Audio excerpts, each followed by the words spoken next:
بسم اللہ الرحمن الرحیم۔ معزز ناظرین، آج جس عنوان پر گفتگو کرنے کی سعادت حاصل کر رہا ہوں وہ ہے معجزات حضرت عیسیٰ علیہ السلام۔ قرآن کریم کے تیسرے پارے میں اللہ رب العالمین نے ان معجزات کا تذکرہ ارشاد فرمایا، وَرَسُولًا إِلَىٰ بَنِي اسرائیل۔ حضرت عیسیٰ علیہ السلام آپ رسول بن کر تشریف لائیں گے بنی اسرائیل کی طرف۔ انی قد جئتکم، اور یہ اعلان فرمائیں گے کہ بے شک میں تمہارے پاس تمہارے رب کی طرف سے نشانی لے کر آیا ہوں۔ انی اخلق لکم من الطین، وہ نشانی یہ ہے کہ میں تمہارے لیے مٹی سے پرندے کی شکل بناتا ہوں، فانفخ فیہ فیکون طیرا باذن اللہ، پھر میں اس میں پھونک ماروں گا تو وہ اللہ کے حکم سے پرندہ بن کر زندہ ہو کے اڑ جائے گا۔ وَأُبْرِئُ الْأَكْمَحَ وَالْأَبْرَصَ وَأُحْيِي الْمَوْتَى بِإِذْنِ اللہ، اور فرمایا میں مادر ذات اندھوں کو اور برس کے مریضوں کو شفا دیتا ہوں۔ وَأُحْيِي الْمَوْتَى بِإِذْنِ اللہ، اور میں اللہ کے حکم سے مردوں کو زندہ کرتا ہوں۔ وَأُنَبِّئُكُم بِمَا تَأْكُلُونَ وَمَا تَدَّخِرُونَ فِي بُيُوتِكُمْ، اور جو تم کھا کر آتے ہو میں تمہیں اس کی بھی خبر دیتا ہوں، جو گھروں میں جمع کر کے رکھتے ہو میں اس کی بھی تمہیں خبر دیتا ہوں۔ ان فی ذالک لآیۃ لکم ان کنتم مؤمنین، بے شک اس میں نشانی ہے تمہارے لیے اگر تم ایمان رکھتے ہو۔ اس آیہ مقدسہ میں رب ذوالجلال نے حضرت عیسیٰ علیہ السلام کے ان عظیم معجزات کا تذکرہ فرمایا جو اللہ تعالیٰ نے ان کو عطا فرمائے۔ ان معجزات سے یہ بات روز روشن کی طرح واضح ہے کہ اللہ تعالیٰ اپنے نبیوں کو اختیارات بھی عطا فرماتا ہے، علم غیب بھی عطا فرماتا ہے۔ حضرت عیسیٰ علیہ السلام جب آپ نے اعلان نبوت فرمایا، آپ کی قوم کے لوگوں نے مطالبہ کیا کہ آپ ہمارے لیے چمگادڑ پیدا کریں۔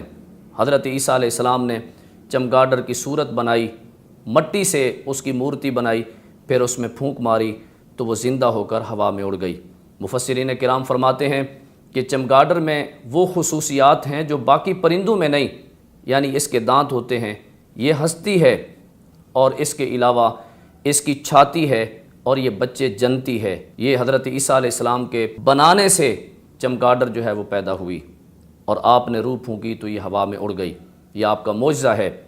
اور دوسرے مقام پر اللہ رب العالمین نے ارشاد فرمایا کہ حضرت عیسیٰ علیہ السلام کو یہ معجزہ بھی عطا فرمایا ہے کہ وَأُبْرِئُ الْأَكْمَحَ وَالْأَبْرَصَ وَأُحْيِي الْمَوْتَى بِإِذْنِ اللہ، حضرت عیسیٰ علیہ السلام یہ بھی اعلان فرمائیں گے کہ میں مادر ذات اندھوں کو اور برس کے مریضوں کو شفا دیتا ہوں۔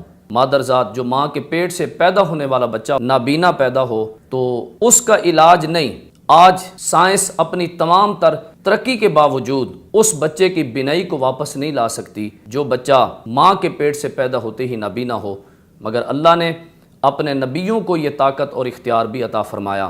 حضرت عیسیٰ علیہ السلام مادر ذات نابینوں کو بینائی دیتے اور برس کے مریضوں کو شفا دیتے، کیونکہ حضرت عیسیٰ علیہ السلام کے دور میں آپ جن لوگوں میں تشریف لائے تھے وہ لوگ طب میں بڑی مہارت رکھتے تھے، تو جو قوم جس کام میں مہارت رکھتی ہے اللہ تعالیٰ اس قوم کی طرف جس نبی کو بھی مبعوث فرماتا ہے، بھیجتا ہے، اللہ تعالیٰ اس نبی کو اس میں مہارت عطا فرماتا ہے۔ جہاں طب اور میڈیکل گھٹنے ٹیک دیتی ہے وہاں سے اللہ کے نبی کے اختیار اور ان کے معجزات کام آتے ہیں۔ حضرت عیسیٰ علیہ السلام کی بارگاہ میں ایک ایک دن میں 50 ہزار لوگ حاضر ہوتے، کوئی برس کے مریض اور کوئی مادر ذات نابینے، آپ ان کے لیے دعا فرماتے، اللہ تعالیٰ ان کو حضرت عیسیٰ علیہ السلام کی دعا کی برکت سے شفا دے دیتا۔ مگر حضرت عیسیٰ علیہ السلام ان کے لیے دعا کرنے سے پہلے اپنے اوپر ایمان لانے کی شرط رکھ دیا کرتے تھے، اگر تم مجھ پر ایمان لاؤ تو میں تمہارے لیے دعا کرتا ہوں۔ جو ایمان لے آتے آپ ان کے لیے دعا فرماتے، وہ برس کے مریض بھی شفا یاب ہو جاتے اور مادر ذات اندھے بھی بینائی ان کو حاصل ہو جاتی۔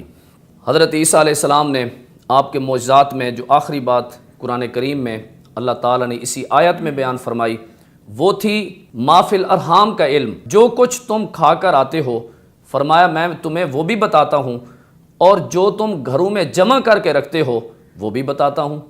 اسی وجہ سے حضرت عیسیٰ علیہ السلام آپ کی بارگاہ میں اکثر بچے آیا کرتے تھے اور آپ انہیں بتاتے کہ تمہارے گھر میں فلاں چیز فلاں جگہ پر رکھی ہوئی ہے، بچے وہاں سے اٹھا لیتے، اور جو لوگ کھا کر آتے تھے حضرت عیسیٰ علیہ السلام وہ بھی بتا دیتے کہ آج تم یہ کھا کر آئے ہو، اور یہاں تک بھی بتا دیا کرتے تھے کہ کل تم نے کیا کھایا تھا، جو کل کھایا تھا وہ بھی آپ بتا دیتے تھے۔ تو قرآن کریم میں اس بات کو بیان کیا گیا، تو قوم کے لوگوں نے حضرت عیسیٰ علیہ السلام سے بچوں کو روک دیا، اور انہوں نے ایک حجرے میں ان تمام بچوں کو قید کر دیا، بند کر دیا۔ حضرت عیسیٰ علیہ السلام ان بچوں کو تلاش کرتے ہوئے جب حجرے کے دروازے پر پہنچے تو آپ نے لوگوں سے پوچھا کہ بچے کہاں ہیں؟ انہوں نے کہا کہ ہمیں نہیں پتہ بچے کہاں گئے۔ آپ نے فرمایا کہ یہ حجرے میں کون ہیں؟ انہوں نے کہا یہ سور ہیں، یہ سور اور بندر ہیں۔ تو حضرت عیسیٰ علیہ السلام نے فرمایا کہ ایسا ہی ہوگا۔ جب انہوں نے دروازہ کھولا تو وہ بچے سور کی شکل اختیار کر چکے تھے۔ آپ کے معجزات میں ایک عظیم معجزہ سورہ مریم میں بھی بیان ہوا، حضرت عیسیٰ علیہ السلام کا پنگھوڑے میں کلام کرنا۔ آپ کی والدہ محترمہ جب آپ کو جننے کے بعد، پیدا کرنے کے بعد، وہ آپ کو اٹھا کر اپنے قبیلے کے پاس آئیں تو لوگوں نے کہا کہ مریم یا اخت ہارون ما کان ابوک امرأ سوء وما کانت امک بغیہ، اے مریم یہ تم نے کیا کیا؟ تمہارا باپ بھی برا آدمی نہیں تھا، تمہاری ماں بھی بدکار نہیں تھی، یہ تم نے کیا کیا؟ فاشارت الیہ۔ تو قرآن پاک میں ہے حضرت مریم علیہ السلام نے اس بچے کی طرف، یعنی حضرت عیسیٰ علیہ السلام جو پنگھوڑے میں تھے ان کی طرف اشارہ کر دیا۔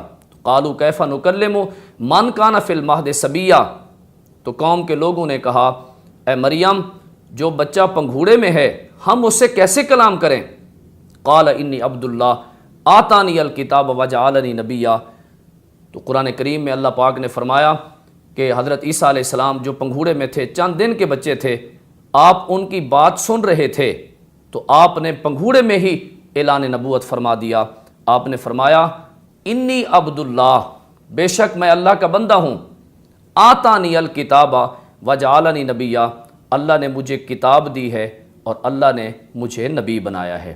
وجعلنی مبارکن اینما کنت، اور حضرت عیسیٰ علیہ السلام نے فرمایا اللہ نے مجھے مبارک بنایا ہے میں جہاں کہیں بھی جاؤں۔ واوصانی بالصلاۃ والزکاۃ ما دمت حیا، اور اللہ نے مجھے حکم فرمایا کہ میں نماز بھی پڑھوں اور زکوٰۃ بھی دوں جب تک میں زندہ رہوں۔ وبرم بوالدتی، اور اپنی والدہ کے ساتھ حسن سلوک کرتا رہوں۔ ولم یکن جبارا شقیہ، اور اللہ نے مجھے سخت پیدا نہیں کیا اور بدبخت بھی نہیں بنایا۔